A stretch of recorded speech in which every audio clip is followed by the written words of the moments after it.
Nearly 100 firefighters jumped into action Saturday night as flames burned through a teen addiction recovery center that was just about to open in Northeast Portland. Now investigators are asking for help to find a person of interest in the arson case.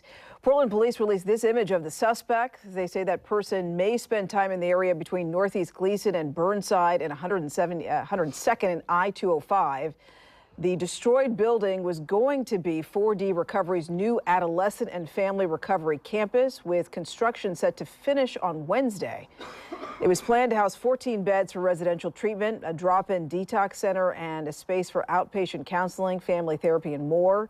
But just before 11 on Saturday night, dozens of Portland Fire and Rescue units were called to that scene as flames tore through the site. And I couldn't really believe it, and I had to wake up and then get down here. And then, of course, when I got here, I've spent 2 years raising money, raising capital, putting programs together, hiring staff, getting prepared for today. And I get here, and it's just smoldering.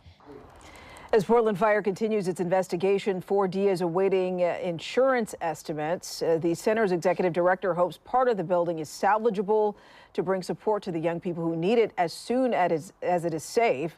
4D is raising funds to build the recovery center back up. You can find a link to that on the Fox 12 app.